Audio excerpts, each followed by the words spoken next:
యోబు గ్రంథము 2వ అధ్యాయము 8వ వచనం నుంచి మనం చదువుకుందాం.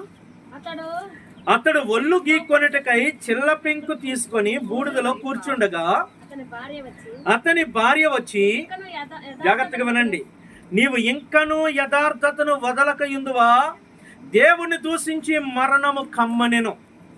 అందుకతడు, మూర్ఖురాలు మాట్లాడినట్లు నీవు మాట్లాడుచున్నావు, మనము దేవుని వలన మేలు అనుభవించుదుమా, కీడును మనం అనుభవింప తగదా అనెను. ఈ సంగతులలో ఏ విషయమందును యోబు నోటి మాటతోనైనను పాపము చెయ్యలేదు. స్తోత్రం చెప్పండి. హల్లెలూయా. ఏమండి, యోబు యొక్క భార్య గురించి ఈరోజు మనం నేర్చుకోబోతున్నాం. ఎవరి గురించి అమ్మా? అట్లా అండి, యోబు భార్య గురించి.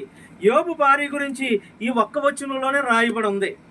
యోబు భార్య మాట కేవలం ఈ 2వ అధ్యాయం 9వ వచనంలో మాత్రమే ఈమె మాట గురించి రాయబడింది, అంతే. ఇంకా యోబు భార్య ప్రస్తావన ఎవరిని ఇంకా యోబు గ్రంథంలో ఉండదు. కానీ యోబు గారు మరొక 2 సందర్భాల్లో తన భార్యను ప్రస్తావించి మాట్లాడతాడు. ఏమేమి సందర్భాలు అంటే 19వ అధ్యాయం 17వ వచనంలో అక్కడ యోబు గారు మాట్లాడుతూ ఉంటాడు. ఏమనంటే, నా ఊపిరి నా భార్యకు అసహ్యమైంది అంటాడు. హల్లెలూయా, స్తోత్రం చెప్పండి. ఏమంటాడమ్మా? నా ఊపిరి నా భార్యకు అసహ్యమైంది అన్నాడు. అలాగే యోబు గ్రంథం 31వ అధ్యాయంలో కూడా యోబు గారు తన యొక్క భార్యను ప్రస్తావిస్తూ, అది తన భార్య కొరకు కాదు కానీ తన యొక్క యథార్థతను నిరూపించుకోవడానికి యోబు గారు తన యొక్క భార్య యొక్క ఊసును అక్కడ ఎత్తుతూ ఉంటాడు. 9-10 వచనాలు మనం చదివితే, నేను హృదయమున పరస్త్రీని మోహించిన ఎడల, నా పొరుగు వారి ద్వారమున నేను పొంచిన ఎడల, నా భార్య వేరొకని తిరగలి విసురునుగాక అన్నాడు. హల్లెలూయా. అమ్మా, వింటున్నారా? వేరొకని తిరగల విసరడం, ఇతరులు ఆమెను కూడుదురుగాక అన్నాడు. అంటే వేరొకరు తిరగల విసరడం, వేరొకడు ఆమెను కూడడం అంటే నా భార్య నన్ను విడిచిపెట్టి వెళ్ళిపోయి వేరొకని పరాయి వాడి చెంత వాడికి భార్యగా మారిపోతుంది అన్నాడు. హల్లెలూయా. అంటే ఇది తన యొక్క యథార్థతను నిరూపించుకోవడానికి యోబు చెప్పిన మాట. అంటే నేను ఏ ఒక్క స్త్రీని మోహపు చూపుతో చూడలేదు, నా చూపుల్లో పాపం లేదు, నా ప్రవర్తనలో పాపం లేదు, నా కన్నులతో నేను నిబంధన చేసుకున్నానని మొదటి వచనంలో అన్న యోబు తన యొక్క ప్రస్తావనను అలా తీసుకొని వచ్చి ఈ యొక్క 9-10 వచనాల్లో అంటూ ఉంటాడు. నా చూపుల్లో పాపం కనుకుంటే నా భార్య నన్ను వదిలేసి వెళ్ళిపోను గాక, ఆమె వెళ్ళి వేరొకరి ఇంట్లో వాడికి భార్యగా ఉండును గాక, వాడి తిరగల విసురును గాక అని తన మీద తన యథార్థతను నిరూపించుకోవడానికి మాట్లాడిన మాట ఇది. హల్లెలూయా, స్తోత్రం చెప్పండి. అయితే దేవుని బిడ్డలారా, యోబు భార్య గురించినటువంటి ప్రస్తావన ఈ 2వ అధ్యాయము 9-10 వచనాల్లో రాయబడిన మాటలను బట్టి క్రైస్తవ సమాజం యోబు భార్యను ఒక మూర్ఖురాలుగా, ఒక భక్తిహీనురాలుగా, దేవుని యొక్క భక్తిలో తను ఏదో ఒక అధమ స్థితిలో అట్టడుగు స్థాయిలో ఉన్నటువంటి స్త్రీగా యోబు భార్యను క్రైస్తవ సమాజం చూపిస్తూ ఉంటుంది. హల్లెలూయా. కానీ కాదు దేవుని బిడ్డలారా, యోబు యొక్క భార్య యొక్క భక్తి నేటి క్రైస్తవ సమాజానికి కొల్లేదు. యోబు భార్య ఎంత భక్తి పరురాలో, ఆమె ఎంత యథార్థవంతురాలో, ఆమె యొక్క జీవితంలో నుంచి మనం గనక చూడగలిగితే ఈ 1-2 అధ్యాయాలు మీరు జాగ్రత్తగా చదివితే ఆమె భక్తి మీకు తెలుస్తుంది, ఆమె ధైర్యం ఏంటో మీకు తెలుస్తుంది, ఆమె యథార్థత ఏంటో మీకు తెలుస్తుంది, ఆమె బాధ్యత ఏంటో మీకు తెలుస్తుంది, ఆమె పెంపకం ఎలాంటిదో మీకు తెలుస్తుంది. స్తోత్రం చెప్పండి. హల్లెలూయా. ఈ 2 అధ్యాయాల్లో కూడా ఈ ఒక్క చోట మాత్రమే ఆమె యొక్క ఊసు, ఆమె పేరు, ఆమె గురించి ప్రస్తావన వచ్చిన ఈ మొదటి అధ్యాయంలో నుంచే ఆమె యొక్క భక్తి మనకు కనబడుతూ ఉంటుంది, ఆమె జీవితం మనకే కనబడుతూ ఉంటుంది. స్తోత్రం చెప్పండి. ఇక్కడ రాయబడినటువంటి మాటల్లో మొదటి మాటను నేను మీకు జ్ఞాపకం చేస్తున్న, జాగ్రత్తగా వినండి. యోబు భార్య ఎంత భక్తిపరురాలో, ఎంత యథార్థవంతురాలో నేను మీతో మాట్లాడాలనుకుంటున్నాను. ఆమెను ఒక నెగిటివ్ క్యారెక్టర్గా చూసేటటువంటి అలవాటైపోయిన ఈ సమాజంలో, లేదా ఒకవేళ అలాంటి ఆలోచన నీకు ఉంటే, ఈరోజు యోబు భార్యలో ఉన్న పాజిటివ్ లక్షణాలు నేను నీకు తెలియజేయాలనుకుంటున్నాను. ఆమె ఎంత పాజిటివ్ వ్యక్తిత్వం కలిగినటువంటి స్త్రీనో ఈరోజు మనం నేర్చుకోబోతూ ఉన్నాం. దేవునికి స్తోత్రం. చూడండి, యోబు గ్రంథము 1వ అధ్యాయము 1వ వచనం, 8వ వచనం, 9వ వచనాన్ని మనం చదువుకుందాం. ఊజు దేశమునందు యోబు అని ఒక మనుషుడు నుండెను. అతడు యథార్థవర్తనుడు, న్యాయవంతుడనై దేవుని యందు భయభక్తులు కలిగి చెడుతనాన్ని విసర్జించిన వాడు. హల్లెలూయా. అలాగే 8వ వచనాన్ని కూడా చదువుతున్నాను. అందుకు యెహోవా అంటున్నాడు, నీవు నా సేవకుడైన యోబు సంగతి ఆలోచించుదువా? అతడు యథార్థవర్తుడును, న్యాయవంతుడినై దేవుని యందు భయభక్తులు కలిగి చెడుతనమును విసర్జించిన వాడు. భూమి మీద అతని వంటి వాడు ఎవడును లేడు. స్తోత్రం చెప్పండి. హల్లెలూయా. దేవుని బిడ్డలారా, ఇప్పుడు నేను మిమ్మల్ని ఒక ప్రశ్న వేస్తున్నాను. ఒక ప్రశ్న వేయాలన్న ఆలోచన కలిగి ఉన్నాను. యోబు ప్రతి ఉదయాన్నే ప్రార్థించే లక్షణం కలిగినాడు. యోబు గ్రంథం 1వ అధ్యాయం 5వ వచనంలో రాయబడింది. ప్రతిరోజు దహన బలులు అర్పించేవాడు. హల్లెలూయా. జాగ్రత్తగా వినండి. తన భక్తి కాపాడుకున్నాడు, యథార్థత కాపాడుకున్నాడు, చెడుతనానికి దూరంగా బతుకున్నాడు, విగ్రహారాధనకు దూరంగా బ్రతుకున్నాడు. ఏమండి, ఇన్ని ఒక వ్యక్తిలో, ఏమండి కుటుంబంలో ఉన్నటువంటి ఒక భర్తలో కానీ భార్యలో కానీ ఇట్లా బ్రతకాలంటే, ఒకవేళ భర్తకైతే భార్య సపోర్ట్ లేకుండా, భార్యకైతే భర్త సపోర్ట్ లేకుండా ఇంత భక్తి చేయడం ఎవరికైనా సాధ్యమవుద్దా? చెప్పండి అమ్మా. అట్లట్లేదు. భర్త సపోర్ట్ లేకుండా భార్యకు, లేదా భార్య సపోర్ట్ లేకుండా భర్తకు ఇంతగా భక్తి కలిగినటువంటి జీవితం సంపాదించడం ఎవరి వల్లనే సాధ్యమవుద్దా? ఇప్పుడు ఎందుకంటే ఎగ్జాంపుల్గా మన సంఘంలోనే కొంతమంది సాయంత్రం ప్రార్థనలకు రారు. ఏ అంటే మా ఆయన ఒప్పుకోడండి, ఇంకా మా ఇంట్లో వాళ్ళు మారలేదండి. హల్లెలూయా. స్తోత్రం చెప్పండి. హల్లెలూయా. ఏమండి, ఉదయకాల ప్రార్థనలో రారో, లేదా ఉపవాస ప్రార్థనలో రారో. ఎందుకని అని అడిగితే మా ఆయన ఒప్పుకోడండి. ఆయన మారలేదు కదండి ఇంకా. స్తోత్రం చెప్పండి. గట్టిగా చెప్పండి. హల్లెలూయా. దేవుని బిడ్డలారా, ఒకవేళ ఈ లోకంలో ప్రభువుని ఎరిగినటువంటి పురుషులు, ఏమండి, భార్యల ద్వారా లోకంలో కలిసిపోయిన వాళ్ళు ఎందరో ఉన్నారు. భార్యలు చేసే విగ్రహారాధన ద్వారా వారు భర్తల మనసులను త్రిప్పి లోకంలోనికి లాక్కుపోయినటువంటి స్త్రీలు ఎంతో మంది ఉన్నారు. హల్లెలూయా. గట్టిగా స్తోత్రం చెప్పండి. ఏమండి, ఒక చిన్న మాట, ఒక చిన్న సాక్ష్యాన్ని నేను మీకు జ్ఞాపకం చేస్తాను. సుదనపల్లి నేను ఎప్పుడు వాకింగ్ చెప్పడానికి వెళ్ళినప్పుడు అక్కడ అతని పేరు నేను చెప్పదలుచుకోవట్లేదు, ఎందుకంటే దేవుని బిడ్డలారా ఇది కుటుంబ సమస్య కాబట్టి. ఏమండి, అక్కడ ఒక సహోదరుడు వస్తాడు ప్రార్థన చేయించుకోవడానికి. వచ్చి ప్రార్థన చేయించుకొని వెళ్ళిపోతాడు అంతే. అతనికి దేవుడు అంటే చాలా ఇష్టం, దేవుడు అంటే ప్రాణం అనమాట. నేను ఎప్పుడు వెళ్ళినా ఎంత పనున్నా పక్కన పెట్టి వచ్చి ఒక 10-15 నిమిషాలన్నా ప్రార్థన చేయించుకొని నా దగ్గరకు వచ్చిన వాక్యం వినిపోతూ ఉంటాడు. అయ్యా సాయంత్రం రా తమ్ముడు అంటే అతన్ని మాట ఏంటి తెలుసా? అన్న, నువ్వు ప్రార్థనకి వెళ్తే నిన్ను వదిలేసి వెళ్ళిపోతాను అంటుందన్న మా ఆవిడ. అర్థమైందా?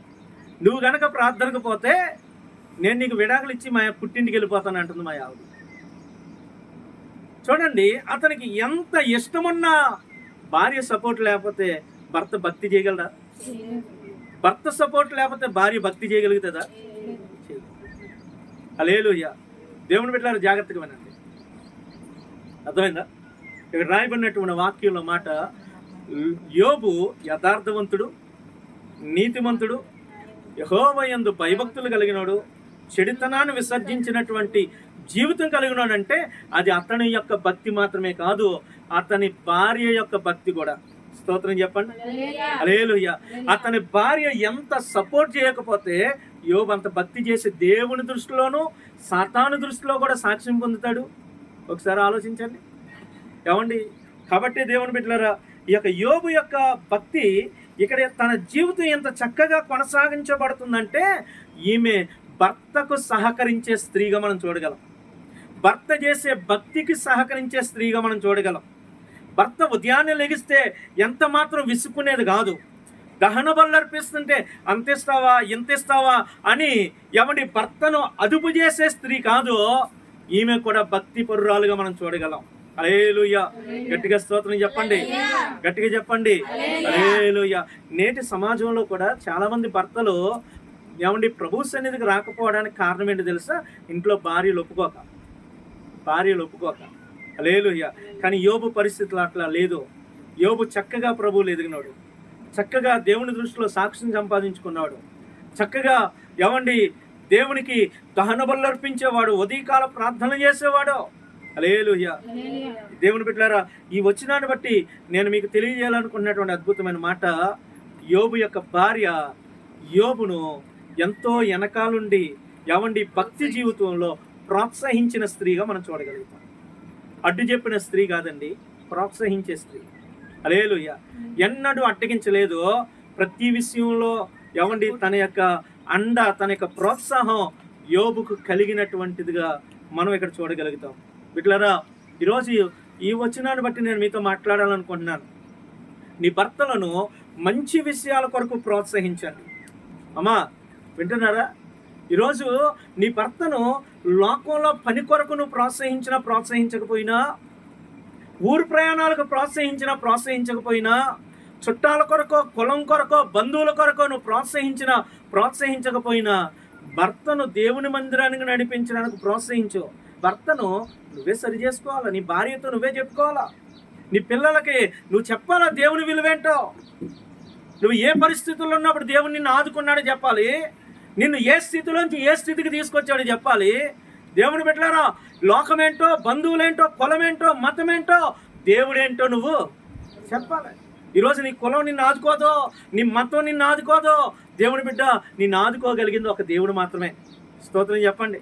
హల్లెలూయా. లోకం నిన్ను వదిలేసినప్పుడు ఆయన నిన్ను వదిలిపెట్టలేదు కదా, లోకం నిన్ను విడిచిపెట్టినప్పుడు ఆయన నిన్ను విడిచిపెట్టలేదు కదా. మరి ఈరోజు లోకం దగ్గరికి వెళ్ళడానికి ప్రోత్సహించే భార్యలు ఉన్నారు, కానీ ప్రార్థనకు రావడానికి ప్రోత్సహించి వదిలేయ్యా ఏం కాదు, దేవుడు ఎక్కువిస్తాడు, వదిలే ఏం కాదు, ఈరోజు ఈ పని దేవుడిచ్చిందే కదా, దేవుడి దగ్గరికి ఆటంకం ఏంటి అని మాట్లాడగలిగేటటువంటి నోరు నీకుందా ఈరోజు? ఒకసారి ఆలోచన చేయండి. హల్లెలూయా. యోబు భార్య అలా మాట్లాడి ఉండకపోతే దేవుని బిడ్డ యోబులో అంత భక్తి జీవితం ఉండేది కాదేమో, అట్లా భక్తి చేయగలిగినోడు కాదేమో. హల్లెలూయా. నేను అనుకుంటా ఉన్నాను. స్తోత్రం చెప్పండి, గట్టిగా చెప్పండి. ఏమండి, ఒకానొక సందర్భంలో దేవుని బిడ్డలారా, ఒక చిన్న సాక్ష్యాన్ని నేను మీకు జ్ఞాపకం చేస్తాను. ఒకానొక సందర్భంలో ఒక్క నోటి మాటను బట్టి ఎవరి మీద కూడా మనం తీర్పు తీర్చకూడదు. ఒక్క మాటను బట్టి ఎవరిని కూడా మనం తక్కువ అంచనా వేయకూడదు. ఒక చిన్న ఇన్సిడెంట్ని బట్టి అతని క్యారెక్టర్ని మనం డిసైడ్ చేయకూడదు. స్తోత్రం చెప్పండి. హల్లెలూయా. దేవుని బిడ్డలారా, మా జెసికా ఎస్తేరు, జాగ్రత్తగానమ్మా, జెసికా ఎస్తేరు చిన్న పిల్లలు, రెండో నెల పిల్లలప్పుడు ఉయ్యాల్లో వేసి ఊపుతూ ఉన్నారు. ఏమండి, అందరూ కూర్చొని మాట్లాడుకుంటున్నారు. పాస్టమ్ గారు వాళ్ళందరూ పక్కనే ఉయ్యాలు కట్టారు. చింత చెట్టు ఉంది, దానికి ఉయ్యాలు కట్టారు. కింద రాళ్ళు కుప్ప ఉంది, చీర కట్టారు ఉయ్యాల నువ్వు కట్టినట్టుగానే కట్టి అందులో పడుకొని పెట్టారు. జెసికాని ఎస్తేని ఒక్కొక్క ఉయ్యాలో ఒక పడుకొని పెట్టారు. పడుకొని పెడితే నేను అదే రోజు జగ్గీపాటి ప్రక్కన వేదాద్రి అనే ఒక గ్రామం ఉంది, అక్కడ సువార్త చేయడానికని సాయంకాల సమయంలో 5:30 టయానికి ఏమండి ఒక 2 పైన ఇవి ఉంటాయి కదా గొట్టాలు, ఏమండి ఈ ఏంటంటారు, ఈ మైకులు పైన పెడతారు కదా, అయ్యో 2 నా బండికి కట్టుకున్నా. చిన్న యాంప్లిఫైర్ ఉండేది, అది ఒక సంచిలో పెట్టుకున్నా. ఒక డ్రమ్ ఉండేది కొట్టేది, అది నా పక్కన తగిలించుకున్నా. హల్లెలూయా. నేను నాతో పాటు ఇంకొక తమ్ముడు బయలుదేరి వేదాద్రి వెళ్ళాం. ఇక బోర్డు అలా కళ్ళ ముందు కనబడుతూ ఉన్నప్పుడు దేవుని బిడ్డలారా, ఏం జరిగిందో తెలుసా? ఇంటి దగ్గర నుంచి ఫోన్ వచ్చింది. ఏమని? అన్న అర్జెంటుగా నువ్వు ఇంటికి రావాలన్నా అని ఫోన్ వచ్చింది. ఏమైంది తమ్ముడు అంటే, అక్కకి అంటే అక్క స్పృహ లేకుండా పడిపోయిందన్న. అంటే ఏమైంది అసలు అన్నప్పుడు, జెసికా ఆ ఉయ్యాల్లో ఉన్నటువంటి అమ్మాయి ఉయ్యాల నుంచి కింద పడిపోయిందన్న, రాళ్ల కుప్పల్లో పడింది.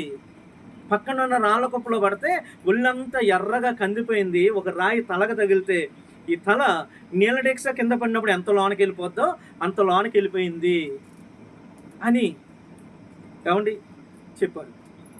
నాకు ఏం అర్థం కావట్లా. కళ్ళ ముందేమో నేను సువార్త ప్రకటించడానికి వెళ్ళాల్సిన ఊరు కనబడుతుంది.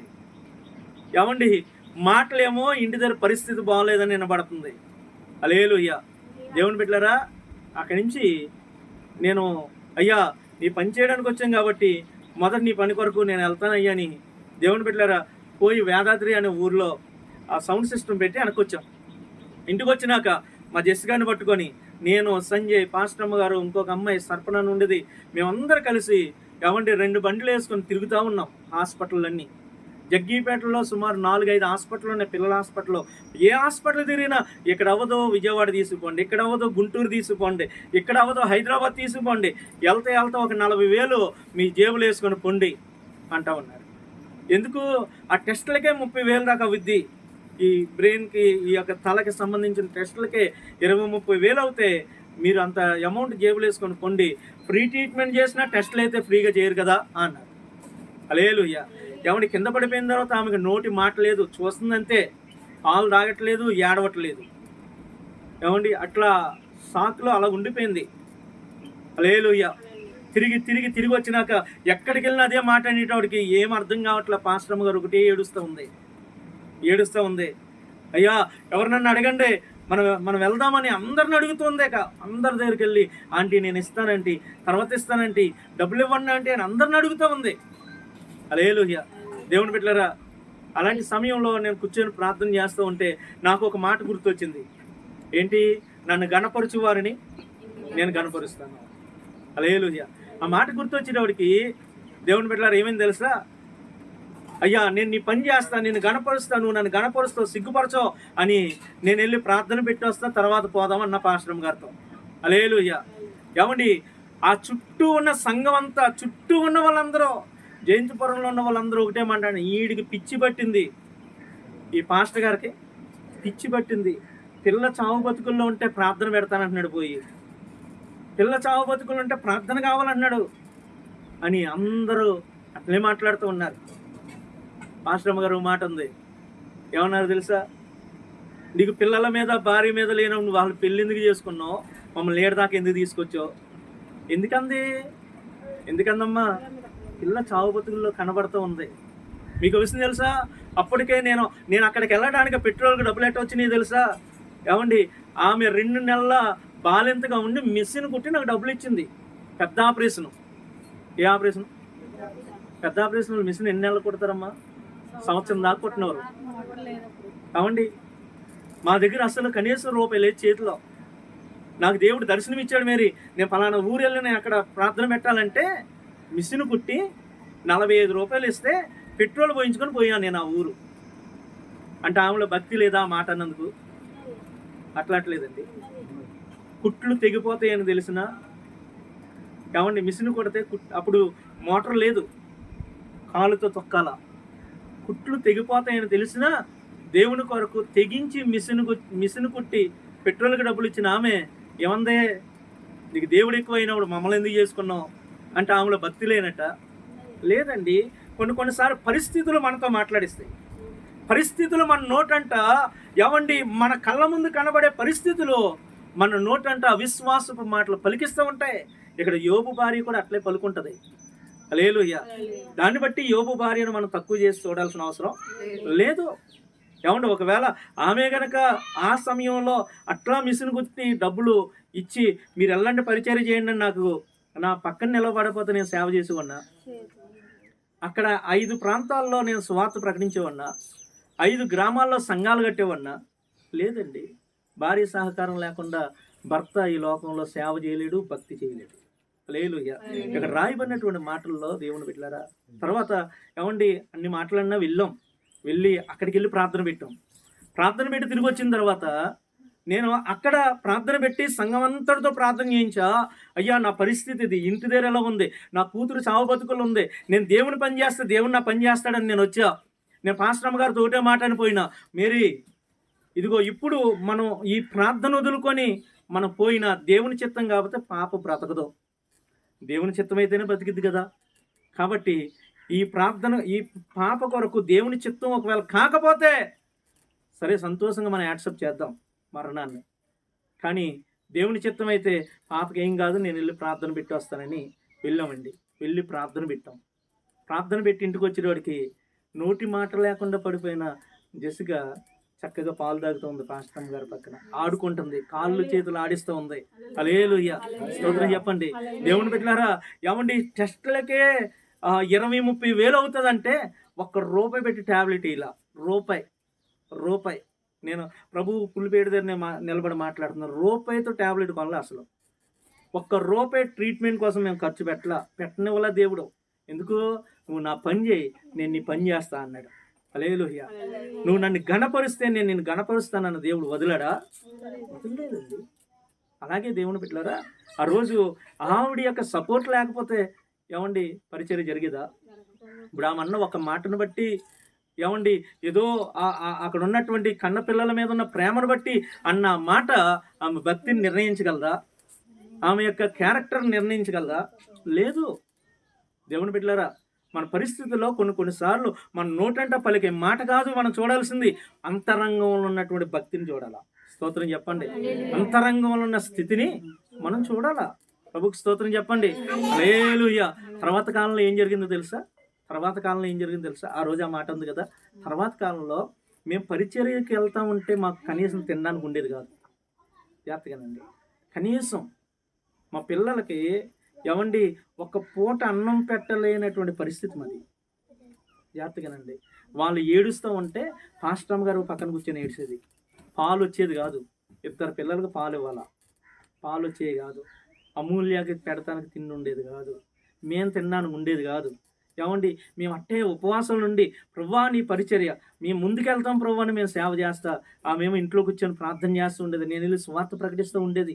దేవుని బిడ్డలారా, అలాంటి పరిస్థితుల్లో ఏమండి సేవ ఆగిపోకూడదని పాస్టమ్ గారు మాట ఉంది. ఏమండి మనం 2 పిల్లలను పెట్టుకొని వీళ్ళు పెంచలేక మన సేవ ఆప్ చేసి వెనక్కి వెళ్ళకూడదు. ఎవరికైనా ఇచ్చేద్దామండి.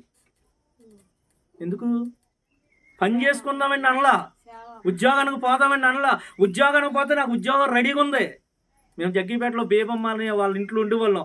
ఆయన నాకు ఉద్యోగం రెడీగా పెట్టాడు. 15,000. ఏమంటే 2012లో 15,000 రూపాయలు ఉద్యోగం ఆయనతో పాటు తీసుకెళ్ళడానికి రెడీ. హల్లెలూయా.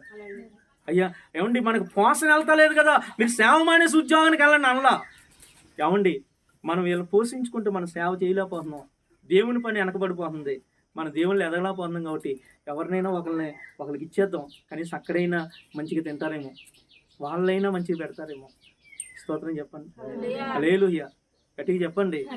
దేవుని బిడ్డలారా, నేను మరలా చెప్తున్నా, ఇంట్లో స్త్రీ సపోర్ట్ లేకుండా పురుషుడు భక్తి చేయలేడు. ఏమండి పురుషుని సపోర్ట్ లేకుండా స్త్రీ భక్తి జీవితంలో ఎదగలేదు. యోబు యథార్థంగా బతికాడంటే, యోబు నీతిమంతుడు అయ్యాడంటే, యోబు దేవుని దృష్టిలో గొప్ప పేరు సాక్ష్యం సంపాదించుకున్నాడంటే కారణం తన భార్య కూడా కారణమే.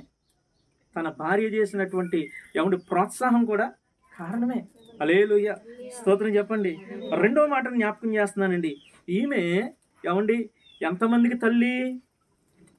ఈమె ఎంతమందికి తల్లి అండి? 10 మందికి. ఎంతమందికి అమ్మా? 10 మందికి తల్లి యోబు భార్య. 7 కొడుకులు, 3 కుమార్తెలు. స్తోత్రం చెప్పండి. 7 కొడుకులకి 3 కూతుర్లకి తల్లి. పిల్లలు ఎక్కడైనా, యోబు పిల్లలు ఎక్కడైనా పనికిమాలిన వాళ్ళకి తిరగడం మనకు బైబిల్లో ఎప్పుడైనా మనం చూడగలుగుతాం. 42 అధ్యాయాలు ఉన్నాయి. ఈ 42 అధ్యాయాల్లో యోబు కొడుకు ఎలాంటోడు? ఎందుకండి ఏమండి క్షమించండి, మన అబ్రహాము గారి యొక్క మనవడు ఎవరు? ఏసావు గురించి ఏమని రాయబడింది? భ్రష్టుడు, వ్యభిచారి, ఒక్క పూట కోసం దేవుణ్ణి ఏమండి జ్యేష్ఠత్వాన్ని అమ్మేసుకున్నటువంటి వాడు. అలాంటోడు ఉండకూడదని రాయబడింది. మరి యోబు పిల్లలు లాంటి వాళ్ళు ఉండకూడదని బైబిల్లో రాయబడిందా? ఎందుకని? యోబు పిల్లలు భ్రష్టులు కాదండి, వ్యభిచారులు కాదు, డబ్బు కోసం పరిగెత్తిన వాళ్ళు కాదు, పాపపు జీవితంలో బతికిన వాళ్ళు కాదు. హల్లెలూయా. దేవుని బిడ్డలారా, ఇంట్లో పిల్లలు చెడిపోతే ఎవరిని తిడతారమ్మా? అట్లాంటి అంటే 10 మంది పిల్లల్ని ఎంత జాగ్రత్తగా పెంచింది మే. అట్లేదు. ఒక మాటను బట్టి అయ్యా దేవుని దూషించి సావరాదా అన్న ఒక మాటను బట్టి నువ్వు ఎట్లా క్యారెక్టర్ డిసైడ్ చేస్తావు? ఒక మాటను బట్టి ఆమె అవిశ్వాసురాలు, భక్తిహీనరాలని ఎలా డిసైడ్ చేస్తావు? ఏదో పెంచానన్నట్టు పెంచితే పిల్లలు పాపంలో పడిపోయి ఉండరంటవా? అడే ఉంటారు, పడిపోతారు. కానీ యోబు పిల్లలు పాపం చేయలేదు. స్తోత్రం చెప్పండి. యోబు పిల్లలు పాపపు తలంపులతో బ్రతకలేదు. యోబు పిల్లలు లోకస్తుల్లాగా తిరగలేదు. కారణం ఏంటి తెలుసా? ఇంట్లో తల్లి పిల్లల్ని అలా పెంచుకుంది. తల్లికి భక్తి లేకుండా పిల్లలకు భక్తి వస్తుందా? అమ్మో చెప్పండి. స్కూల్లో మాస్టర్కి అయితే తెలియకపోతే టీచర్ ఏమండి స్టూడెంట్కి ఏం చెప్తారు? అవునా కదా? తల్లి భక్తిగా ఎదిగింది, తన పిల్లల్ని భక్తి మార్గంలో పెంచుకుంది. నీకు ఎలా తెలుసు మాస్టర్ గారు? నువ్వేమన్నా పక్క నుండి చూసావా? నాకు ఎట్టా తెలుసు అంటే 5వ వచనంలో రాయబడి ఉంటుంది. ఏమని? యోబు గారు ప్రతి ఉదయాన్నే లేచి పిల్లల కొరకు ఒకవేళ వారు ఏమండి దూషించారేమో, తమ హృదయంలో దూషించారేమో అని పిల్లల కొరకు దహన బలులు అర్పిస్తుంటే 10 మంది పిల్లలు విసుక్కోకుండా లేచి ఆ ప్రార్థనలో కూర్చున్నట్టు వాళ్ళంట. స్తోత్రం చెప్పండి అమ్మా. ఏంటి? ఎంతమంది? 10 మంది పిల్లలు లేచి ఎక్కడ కూర్చున్నట్టోళ్ళమ్మా? ఎన్ని గంటలకే? అరుణోదయమున అని ఉంటుంది అక్కడ. హల్లెలూయా. అక్కడ ఉంటుందండి 5వ వచనంలో. ఏమండి? అరుణోదయమునే లేచి ఒక్కొక్కరి నిమిత్తము దహన బలి. ఏ బలమ్మా? మీకు వచ్చింది తెలుసా? ఒక దహన బలి అర్పించాలంటే కనీసం ఎంత ఎక్స్పర్ట్ అయినా అర్ధగంట టైం పడుతుంది. ఎంత సమయం? అరగంట. 10 మంది కోసం 10 అరగంటలు 5 గంటలు. స్తోత్రం చెప్పండి. జాగ్రత్తగానండి. పోనీ 5 గంటల్లో ఒక సగం టైం తీసేయి. 2.5 గంటలు. 2.5 గంటలు పిల్లలు ప్రార్థనలో కూర్చోగలిగారంటే తల్లి ఎంత భక్తి నేర్పించి ఉండాలి. అవునా కదా? మాట్లాడలేదు. ఈరోజు నీ పిల్లల్ని గట్టిగా 10 నిమిషాలు నువ్వు ప్రార్థనలో కూర్చుని పెట్టలేకపోతున్నావు. మనం యోబు వారి కోసం మాట్లాడతాం. ఆ మూర్ఖురాలు మాట్లాడిందండి. స్తోత్రం చెప్పాలి. ఈరోజు క్రైస్తవ సమాజం వారి పిల్లల్ని దేవుని సన్నిధిలో కూర్చుని పెట్టలేనోడు కూడా యోబు భార్య కోసం మాట్లాడేవాడు అయ్యాడు. మాట్లాడలేదు. హల్లెలూయా. ఏమండి? పిల్లల్ని గాలి కుదిలేసేవాడు కూడా యోబు భార్య కోసం ప్రసంగాలు చేస్తున్నారు ఈరోజు. ఏమని? అమ్మా ఏమని ప్రసంగాలు చేస్తున్నారు? ఆమె ఇదిగో 2వ వచనం ప్రకారంగా మూర్ఖురాలు, ఆమె భక్తిహీనరాలు, సరైన భక్తి లేని ఆమె కాదండి. బైబిల్ మనం జాగ్రత్తగా చదవాలా. స్తోత్రం చెప్పండి. 10 మంది పిల్లల్ని పెంచగలిగిందంటే 10 మంది పిల్లల్ని అరుణోదయాన్ని ఇంకా చీకటితోనే తెల్లవారుజామునే లేచి మందిరంలో కూర్చోగలిగినంత భక్తిని వారిలోకి తీసుకురాగలిగిందంటే యోబు భార్య ఎంత భక్తి పరురాలు. స్తోత్రం చెప్పండి. గట్టిగా చెప్పండి. హల్లెలూయా. ప్రభుకు స్తోత్రం చెప్దామా? మంచి చెప్దామండి. హల్లెలూయా. దేవుని బిడ్డలారా, బైబిల్ గ్రంథంలో రాయబడి ఉంటుందండి. సామెతల గ్రంథం 14వ అధ్యాయం 1వ వచనంలో జ్ఞానవంతురాలు అమ్మ ఏం చేస్తుందంట? జ్ఞానవంతురాలు తన ఇల్లు కట్టును, 3 రాళ్ళు తన చేతులతో తన ఇల్లు. ఏమండి? ఇంటిని కట్టే బాధ్యత దేవుడు ఎవరికి ఇచ్చారు? ఇక్కడ స్త్రీకి ఇచ్చాడు. అమ్మో, నీకు జ్ఞానం లేకపోతే నీ ఇల్లు నువ్వే పెరికేసుకుంటావు. నువ్వు జ్ఞానం లేనటువంటి కాపురం చేస్తే నీ భర్త నీ ఆధీనంలో ఉండడు. నువ్వు జ్ఞానం లేకుండా మాట్లాడితే నీ పిల్లలు నీ మాట వినరు. హల్లెలూయా. ఈ స్త్రీ జ్ఞానం కలిగిన స్త్రీగా తన కుటుంబాన్ని, తన భర్తను, తన గృహాన్ని కట్టుకుంది. హల్లెలూయా. అందుకే ఇదే సామెతల గ్రంథం 31వ అధ్యాయాన్ని మనం చదవగలిగితే 1వ వచనంలో నుంచి అతని తల్లి లెమూయేలు తల్లి కొడుక్కి చెప్తా ఉంది. ఏమని? నా కుమారుడా, నేను మొక్కి కన్నా నా కుమారుడా, నువ్వు స్త్రీల జోలికి వెళ్ళొద్దు, ద్రాక్షరసం జోలికి వెళ్ళొద్దు, ఏమండి ఇంకా భయంకరమైనటువంటి సహవాసాల జోలికి వెళ్ళొద్దు, నువ్వు జాగ్రత్తగా బతుకని కుమారుడికి తల్లి చెప్పి పెంచుకుంటా ఉంది. హల్లెలూయా. దేవునికి స్తోత్రం చెప్పండి. హల్లెలూయా. అందుకే దేవుని బిడ్డలారా, ఇట్లాంటి తల్లి ఉన్నప్పుడు, ఇలాంటి భార్య ఉన్నప్పుడు చూడండి 10వ వచనంలో గుణవతి అయిన భార్య దొరకట అరుదు, అట్టిది ముత్యము కంటే అమూల్యమైనది అని రాయబడింది కదా. ఏమంటే 23వ వచనం చదవండి. 23వ వచనం, ఆమె పెనిమిటి దేశపు పెద్దలతో కూడా కూర్చుండును, గవిని యొద్ద పేరు కలిగిన వాడిగా ఉంటాడు. హల్లెలూయా. స్తోత్రం చెప్పండి. ఏమండి? ఆమె యొక్క భర్త ఉన్నతమైన స్థితిలో ఉండాలన్నా, పేరు ప్రఖ్యాతులు సంపాదించాలన్నా, పిల్లలు జాగ్రత్త కలిగిన వారుగా పెరగాలన్నా స్త్రీ యొక్క పోర్షన్ చాలా ప్రాముఖ్యం. బైబిల్ గ్రంథం స్త్రీకి చాలా గొప్ప పని అప్పగించింది. పిల్లలను, కుటుంబాన్ని కట్టుకునే బాధ్యత స్త్రీదే. ఈమె కట్టకుండానే యోబు భార్య కట్టకుండానే యోబు కుటుంబం కట్టబడిందంటవా? లేదండి. హల్లెలూయా. మన ఊళ్ళోనే ఒక అబ్బాయి బాగా తాగిండు. నా దగ్గర తీసుకొచ్చారు. అయ్యా తాగకరా అని నేను చెప్తా ఉన్నప్పుడు, ఇంత చిన్న వయసులో నీకింత అలవాట్లు యాడ్ నుంచి వచ్చినారంట. ఏమండి వాడు అంటున్నాడు, మా అమ్మ కూడా తాగిద్దన్న. వాళ్ళ అమ్మతో మాట్లాడుతున్నాను నేను, మా అమ్మ కూడా తాగిద్దన్న. మన ఊరే. ఏమండి చర్చికి రారనుకోండి, స్తోత్రం చెప్పండి. స్త్రీ ఎలాగైతే ఉంటుందో పిల్లలు అలా ఉంటారు. మా ఇంట్లో భర్తను చూసి, భార్యను చూసి, ఏమండి ఇంట్లో తల్లిని చూసే పిల్లల యొక్క నడవడిక ఉంటూ ఉంటుంది. తల్లిని బట్టి పిల్లల యొక్క జీవిత విధానం ఉంటుంది. హల్లెలూయా. గట్టిగా స్తోత్రం చెప్దామండి. మరొక మాటను నేను జ్ఞాపకం చేయాలి అని అనుకుంటూ ఉన్నాను. ఇంకో చిన్న విషయం దీంట్లోంచి జ్ఞాపకం చేస్తానండి. ఈ పిల్లల్ని తల్లి ఎంతగా పెంచిందో మనం చూడగలిగితే చూడండి. 4వ వచనం 5వ వచనం చదువుతున్నాను.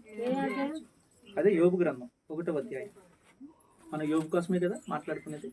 యోబు గ్రంథం 1వ అధ్యాయం 4వ వచనం. అతని కుమారులందరూ వంతుల చొప్పున అనుదినము ఒకరికొకరు తమ తమ ఇండ్లలో విందు చేయనై కూడినప్పుడు తమ ముగ్గురు అక్క చెల్లెండ్రు తమతో కలిసి అన్నపానములు పుచ్చుకొనవలనని వారిని పిలిపించుచు వచ్చింది. స్తోత్రం చెప్పండి. హల్లెలూయా. జాగ్రత్తగానండి. యోబు యొక్క 10 మంది పిల్లల్లో ఏమండి భిన్నాభిప్రాయాలు ఉన్నాయా? భేదాభిప్రాయాలు ఉన్నాయా? తగువులు ఉన్నాయా? కొట్లాట్లు ఉన్నాయా? ఏమండి యాకోబు యొక్క 12 మంది పిల్లల్లోనే తగువులు ఉన్నాయి, కొట్లాట్లు ఉన్నాయి. ఒకడంటే ఒకడికి వల్లేదు. చివరికి ఆ 11వ వాడిని పట్టుకెళ్ళి గోతులో పడేశారు. చంపేయాలని ఆలోచనలు కలిగి ఉన్నారు లేదా? అమ్మేశారు. అన్నదమ్ములకే పడట్లేదు.